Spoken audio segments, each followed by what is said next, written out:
नमस्कार मित्रों, जैसा कि दीनदयाल उपाध्याय गोरखपुर विश्वविद्यालय गोरखपुर के बीएड फर्स्ट सेमेस्टर और थर्ड सेमेस्टर की परीक्षाएं इस समय हो रही हैं और परीक्षाएं डिस्क्रिप्टिव मूड में हो रही हैं। तो आइए आज हम लोग पेडागॉजी ऑफ सिविक्स के महत्वपूर्ण प्रश्नों को देखें जो परीक्षा के दृष्टिकोण से महत्वपूर्ण हैं।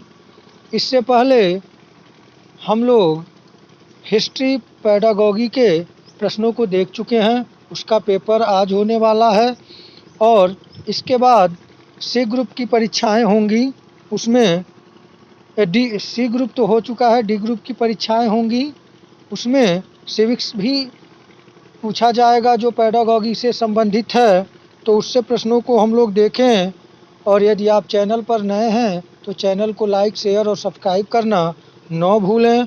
तो कुल 3 खंड में आ रहे हैं प्रश्न। पैटर्न तो आप लोगों को पता ही है, अ ब स करके यानी ABC खंड में आ रहे हैं और अभ्यर्थी को सभी खंडों से प्रश्न हल करना है। तो आइए खंड अ के लिए जो मैं प्रश्न रखा हूँ उसको आप देखें। प्रश्नों के उत्तर 150 शब्दों में देना है।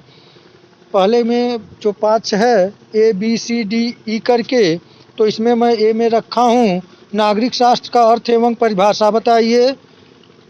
तो बी में है नागरिक शास्त्र को एक अनिवार्य विषय बनाए जाने के संबंध में तर्क दीजिए। सी में मैं प्रश्न रखा हूँ नागरिक शास्त्र शिक्षण के उद्देश्य। और डी में एक अच्छी नागरिक शास्त्र पाठ्य पुस्तक की विशेषताएं। और ई में एक अच्छे नागरिक शास्त्र शिक्षक के गुण। तो ये तो खंड अ की बात हो गई। खंड ब के लिए जो महत्वपूर्ण प्रश्न मैं रखा हूँ, तो यहाँ पे निर्देश आपको पता ही है, सभी प्रश्नों के उत्तर देना है। ए और बी में है ए करिए या बी करिए और 400 शब्दों में आंसर होना चाहिए। तो दूसरे के ए में मैं जो प्रश्न रखा हूँ माध्यमिक स्तर के पाठ्यक्रम में नागरिक शास्त्र शिक्षण के उद्देश्य को स्पष्ट कीजिए, अथवा उच्च प्राथमिक स्तर पर नागरिक शास्त्र के उद्देश्यों को स्पष्ट कीजिए। और तीसरा प्रश्न मैं रखा हूँ, यह मैं कंटेंट जो रखा हूँ तीसरे प्रश्न तीसरे का ए में, वह मैं नागरिक शास्त्र पाठ्य वस्तु से रखा हूँ शासन सुधार संबंधी राज्य के नीति निर्देशक तत्व का उल्लेख कीजिए। अथवा बी में रखा हूँ तीसरे के नागरिक शास्त्र और अर्थशास्त्र में सहसंबंध स्पष्ट कीजिए। चौथे प्रश्न में मैं चौथे का ए में रखा हूँ नागरिक शास्त्र शिक्षण के पाठ्यक्रम निर्माण के प्रमुख सिद्धांतों का संक्षेप में वर्णन कीजिए।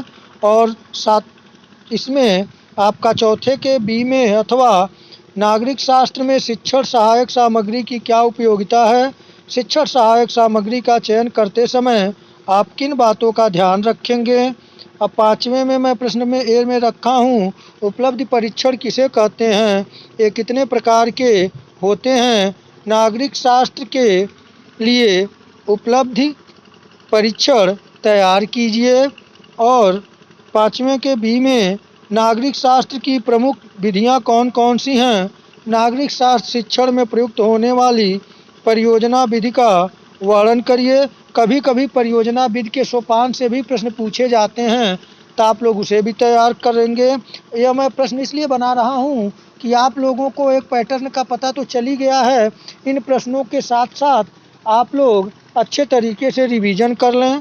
अगला देखें खंड 100 जो कि लॉन्ग क्वेश्चन के हैं। 800 शब्दों में लगभग आंसर देना है और 6, 7, 8, 9 4 प्रश्न आ रहे हैं, जिनमें से आपको किन्हीं 2 प्रश्नों को ही करना है।